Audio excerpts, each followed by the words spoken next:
జై శ్రీమన్నారాయణ. నేను మీ వాణి సత్యాన్ని శ్రీ విష్ణు పరివార్ ఛానల్ నుంచి మాట్లాడుతున్నానండి. Welcome to our channel.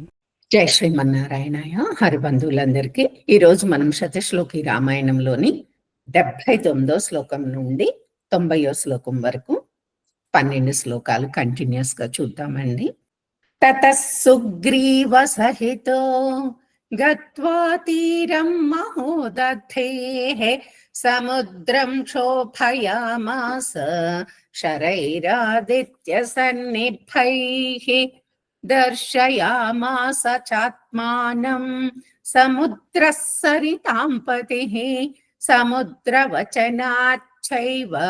నలం సేతుమకారయత్ తేన గత్వా పురీం లంకాం హత్వా రావణమాహవే రామः సీతామనుప్రాప్య పరం వ్రీడాముపాగమత్ తామువాచ తతో రామः పరుషం జనసంసదే అమృష్యమాణా సా సీత వివేశజ్వలనం సతి తతోగ్నివచనాత్ సీతాం జ్ఞాత్వా విగత కల్మషాం బభౌ రామः సంప్రహృష్టః పూజితः సర్వదైవతైః కర్మణా తేన మహతా త్రైలోక్యం సచరాచరం సదేవర్షిగణం తుష్టం రాఘవస్య మహాత్మనః అభిషిష్య చ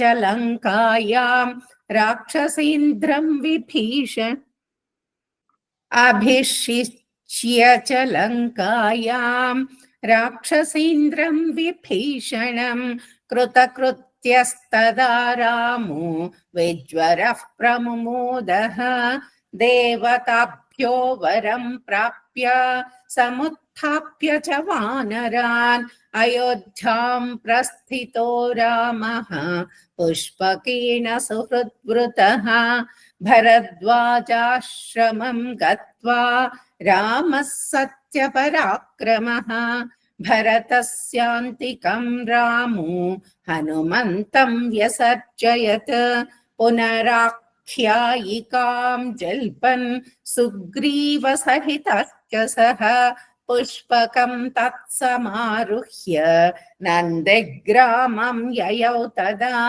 నందిగ్రామీ జటాహిత్వా భ్రాతృభిః సహితో నఘః రామः సీతామనుప్రాప్య రాజ్యం పునరవాప్తవాన్ ప్రహృష్టో ముదితో లోకః తుష్టః పుష్టः సుధార్మికः నిరామయో హ్యరోగశ్చ దుర్భిక్షభయవర్జితః